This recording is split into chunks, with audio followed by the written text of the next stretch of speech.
Thanks ഗിവിങ്ങിൻ്റെ ഏറ്റവും വലിയ തമാശ ഇന്ന് വൈറ്റ് ഹൗസിൽ നടന്നു. പ്രസിഡന്റ് ട്രംപ് 2 ടർക്കികൾക്ക് പാർഡൻ കൊടുത്തു, മാപ്പ് കൊടുത്തിരിക്കുന്നു.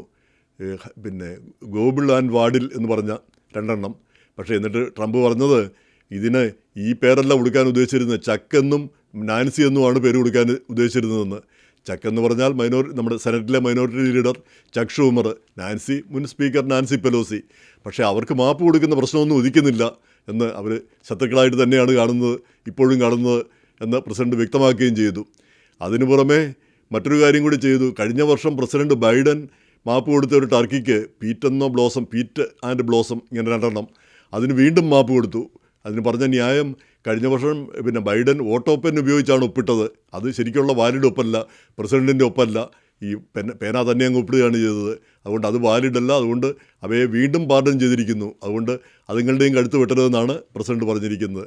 എന്തായാലും ഈ തമാശകളൊക്കെ നമുക്ക് ആസ്വദിക്കാമെന്ന് മാത്രം. പക്ഷേ അമേരിക്കൻ ജീവിതത്തിൻ്റെ ഒരു ഭാഗമാണിത്, ഈ ആചാരങ്ങളും ഇങ്ങനെയുള്ള കാര്യങ്ങളും. ഈ റോസ് ഗാർഡനിൽ നടന്ന ആ ചടങ്ങിൽ വൈസ് പ്രസിഡന്റ് JD വാൻസും അദ്ദേഹത്തിൻ്റെ ഇളയപുത്രി Mirabel, defence secretary Pete Hegseth, attorney general Pam Bondi, ഇങ്ങനെ കാര്യപ്പെട്ട ആളുകളെല്ലാം പങ്കെടുക്കുകയും ചെയ്തു. പ്രഥമ വനിത മെലനിയ ട്രംപ് അവർ ചിരിക്കുന്ന ചിത്രമൊക്കെ കാണുകയും ചെയ്തു.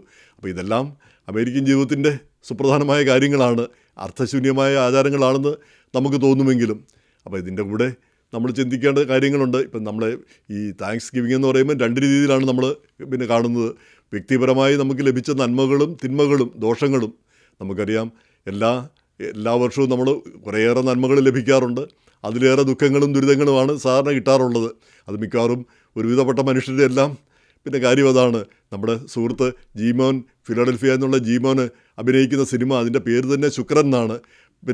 ആ പേര് ഏറ്റവും എനിക്കിഷ്ടപ്പെട്ട കാര്യം, അതിലെ നായകൻ അയാളുടെ സമയം ബെസ്റ്റ് ടൈമാണ്. പക്ഷേ അയാൾ ചെന്ന് ചാടുന്നതെല്ലാം ചെയ്യുന്നതെല്ലാം കുഴപ്പത്തിലും പ്രശ്നത്തിലും ഒക്കെ തീരുന്നു. അപ്പോൾ ജ്യോത്സ്യന്മാരെല്ലാം നോക്കിയിട്ട് പറയുന്നത് സമയം ഏറ്റവും ബെസ്റ്റാണ്, പക്ഷേ കാര്യങ്ങളെല്ലാം ഇങ്ങനെയാണ് പോകുന്നത്. അത് ഒരു ശരാശരി മലയാളിയുടെ എല്ലാം കാര്യം ഇത് തന്നെയാണ്. എന്തൊക്കെ ചെയ്താലും തൊട്ടാലും അത് കുഴപ്പത്തിലും പ്രശ്നങ്ങളിലും ചെന്ന് ചാടും.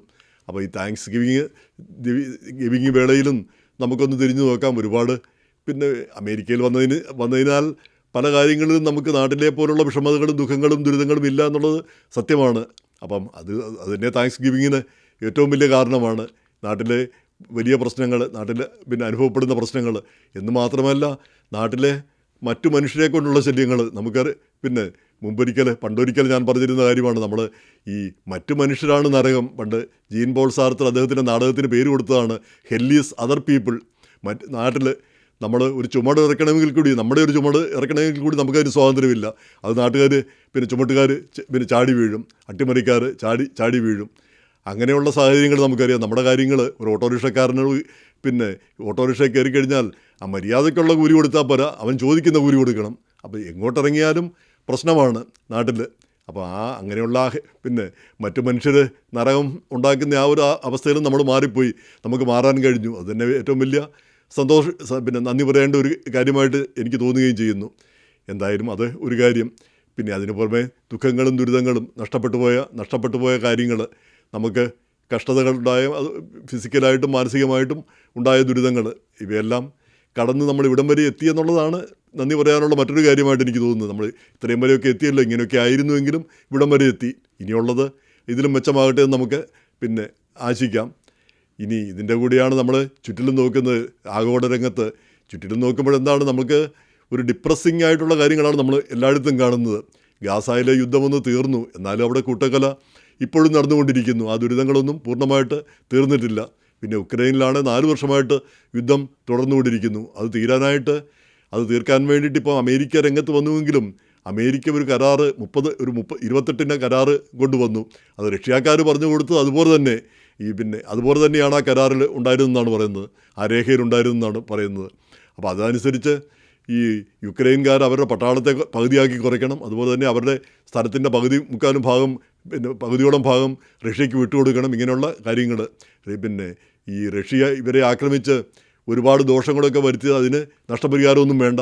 ഇങ്ങനെയൊക്കെയുള്ള കാര്യങ്ങളായിരുന്നു അതിലുണ്ടായിരുന്നത്. അപ്പോൾ അത് റഷ്യ തന്നതാണെന്ന് അറിയാതെ നമ്മുടെ secretary of state Marco Rubio പറഞ്ഞു.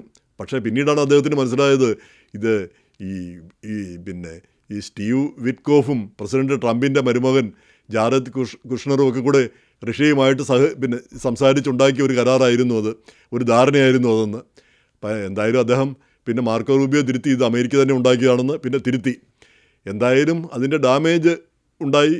ഇപ്പം പിന്നെ ഒരു 19 വേറൊരു പുതിയ കരാറുണ്ടാക്കി. ആ കരാർ റഷ്യ തിരസ്കരിക്കാനുള്ള സാധ്യതയുമുണ്ട്. ഇപ്പോൾ ചുരുക്കി പറഞ്ഞാൽ ആ യുദ്ധം വീണ്ടും തുടരാനുള്ള സാധ്യത കൂടുന്നു. ആ മനുഷ്യരെ കൊല്ലപ്പെടുകയും ഈ പിന്നെ അൺസെറ്റിൽഡായിട്ട് കാര്യങ്ങൾ പോവുകയും ചെയ്യുന്നു.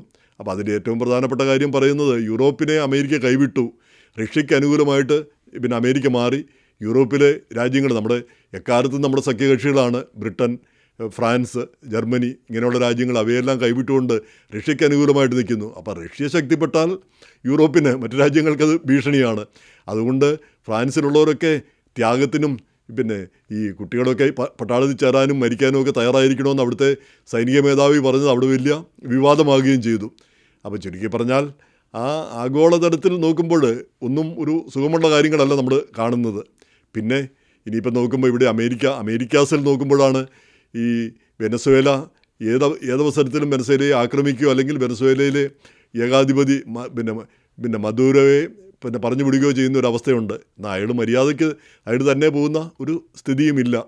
അപ്പോൾ നേരത്തെ സാൽവദോർ അലൻ്റെ ചിലിയിൽ അങ്ങനെയൊക്കെ സംഭവിച്ചിരുന്ന ആളുകളെ പോലെ തന്നെ ഇയാളെയും മറിച്ചിടാനുള്ള സാധ്യതയാണ് ഇപ്പോൾ കാണുന്നത്. കാരണം ഇയാൾ ഈ മയക്കുമരുന്നുമായിട്ടൊക്കെ ബന്ധപ്പെട്ടുള്ള പ്രവർത്തനങ്ങൾ ഉണ്ട്.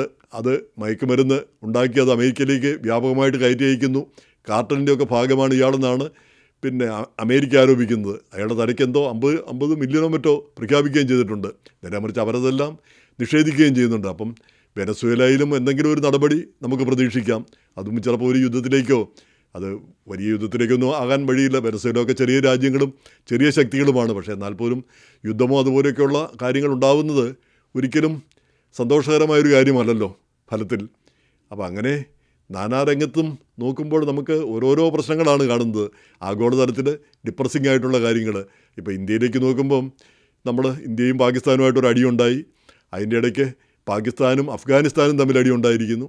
ഇതിൻ്റെ ഇടയ്ക്കാണ് ബംഗ്ലാദേശിൽ പിടിമുറുക്കാനായിട്ട് പാകിസ്ഥാൻ ശ്രമിച്ചുകൊണ്ടിരിക്കുന്നത്. പാകിസ്ഥാനും അവരുടെ ആ തീവ്ര ഇസ്ലാമിസ്റ്റുകൾ പിന്നെ ബംഗ്ലാദേശിൽ ശക്തിപ്പെടുന്നു.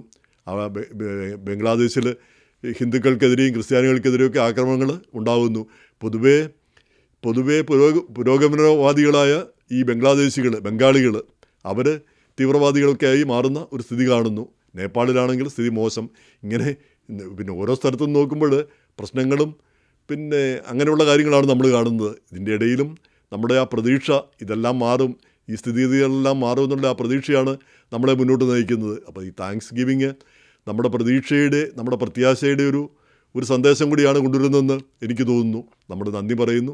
ഇനിയുള്ളത് നല്ല കാലങ്ങളാവട്ടെ, ഇതിനേക്കാൾ മെച്ചപ്പെട്ട കാലങ്ങളാവട്ടെ എന്ന് നമ്മൾ പിന്നെ അഭിലഷിക്കുകയും ചെയ്യുന്നു. അതിനുള്ളൊരു ഒരുക്കമാകട്ടെ ഈ താങ്ക്സ് ഗിവിങ് എന്ന് നമുക്ക് എന്ന് പ്രതീക്ഷിക്കാം, എന്ന് ആശംസിക്കാം.